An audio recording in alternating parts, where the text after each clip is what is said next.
Didn't we already do a video on this animal? Different bone? If you say so. Hey there kids, it's me, Safari Sam, and today we got some more great fossils for you. After a long run of almost entirely calcite videos that drove me insane, we're now getting back to fossils. Pleistocene fossils, and you know I'm a big fan of the Pleistocene era critters. Check out this vertebra. Yeah, now you might be asking yourself, what is that from? What is that a vert of? This vertebra is from Bison, occidentalis. Yeah, and it looks like a thoracic vertebra from me. You know, TH vert. Could be wrong there, but it looks thoracic to me. So, a little bit of info about the occidentalis, a bison. So, it is extinct. It cannot be found in the modern day, nor will any bison if we keep going the way we're going. But it did live in North America from about 11,700 to 5,000 years ago. And since the oldest fossils are 10,000 years ago, that means there could potentially be non-fossilized remains of these guys somewhere. I haven't seen them, don't know if they actually exist, but it's possible. But that time period did span the end of the Pleistocene and the mid-Holocene. We haven't done too much from the Holocene, but we've looked at a lot of Pleistocene stuff. Anyhow, the domain from this critter is the Eukaryota, kingdom, Animalia, of course, the phylum, Chordata, class, Mammalia, order...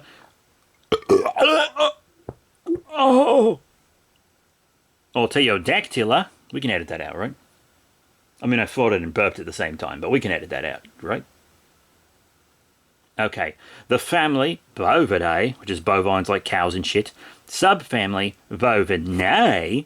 The genus is Bison, and the species is occidentalis, but you'll of course put a B before that, and often, instead of saying Bison occidentalis, you'll say B occidentalis. So the full binomial name is Bison occidentalis, which was described by Lucas in 1898. Now let's talk about the evolution of this beautiful creature before we take a closer look at these remains. So, many paleontologists consider Bison occidentalis to be an intermediate species between Bison antiquus and the modern American bison. An intermediate species is one that existed between those two. It was evolving from one to the other. But who knows? I mean, we don't have full perfect proof. Some consider it separate, but first I want to talk about the American bison, because its scientific name is bison bison. Is it not weird to anyone else?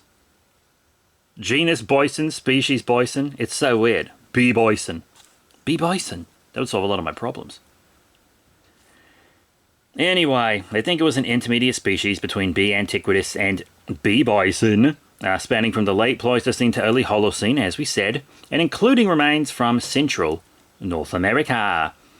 However, as the type specimen of B. occidentalis is from Alaska, other authors have argued that the species should be restricted to remains in that region. And they think that the real, or true, B. occidentalis actually evolved locally in that region from steppe bison, also known as Bison priscus or B. priscus, from around 13,000 years ago. Due to this uncertainty, many specimens that likely represent intermediaries between B. antiquus and B. bison in central North America are often referred to as B. occidentalis. And I kind of think that's what we have here, because this specimen was dated in the Pleistocene about 10 to 15,000 years ago in the Kansas riverbed in Wyandotte County, Kansas. So I think what we have here is actually one of the intermediates between antiquus and B. bison that are quote-unquote occidentalis. See what I'm saying? You see what I'm saying. So yes, some authors have suggested that bison descends from hybridization between true Bison occidentalis migrating into central North America from Alaska, which is what this one allegedly would have done, and central North American B. antiquus through this suggestion. Not through. Can we do another take? Can't afford another take. I'll keep going then. Though this suggestion has been rejected by other authors who suggest that B. bison evolved from B. antiquus alone. So the question remains, is this an actual B. occidentalis? Sure, why not? Until someone tells me otherwise. Now, if you're a paleontologist or something in the comments and you know better than me, I will take no offense, mate. I'm a zoologist, not a paleontologist. You want to know about modern bison? Hit me up, mate. But, yeah, this prehistoric stuff, look, the fossil videos are just the Safari Sams that do the best, right? They're the episodes of my show that get the most views. So they have me do a lot of them, even though it's not my specialty. Of course, many paleontologists also include some remains found in the Japanese archipelago and Eurasia as Bison occidentalis, which is odd. Look, I know the world has shifted, but part of me is like, is that the same species? Same genus, sure. Same species? Eh, who knows? Now let's take a closer look at this guy.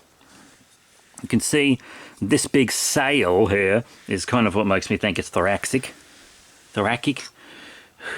Sorry. But it's actually kind of cool. You can see the porous nature of the bone right there. Really cool. It's actually sharp, which is interesting. Very nice piece of bone. This puppy wasn't too expensive. Oh, look at that. Very cool. Nice vert. You know, verts are actually our favourite fossils to collect here at Safari Sam. So when we were at the Gem and Rock show looking for stuff for our store, we just had to get a vert. This vert is just for the show. It's not for sale. But if you want to buy things to support the show, we have an eBay page, Amazon book page, and an Arena Club account where we sell things. Those 3 pages, I mean, there's one educational science book on our Amazon thing, but it's about thanatology, which is B3 specialty. And all the natural specimens like fossils and things are in our physical store in Monticello, Georgia, in the shops of Monticello. It's in a booth called the Three Profiteers. Just ask them to point you towards the fossils. They'll know. But there's also lots of comic books, trading cards, etc. Action figures, whatnot, in the booth as well. But this is very cool. I really like this fossil, and I'm glad we could get it on the show. So that's it. Thank you all very much for your support. Please remember to rate, comment, and subscribe. Check out all the cool links down there, as I said, and I'll see you all next time. Bye for now. Okay, yeah, I like that. We added a lot of new information that wasn't in the previous Bison occidentalis episode. It's a piece of bone that's from a different part of the body. We did well. As long as we don't have a third Bison occidentalis episode, I think we'll be fine. Really, Jerry? Seriously? Well, I hope they enjoyed me reading off Wikipedia anyway.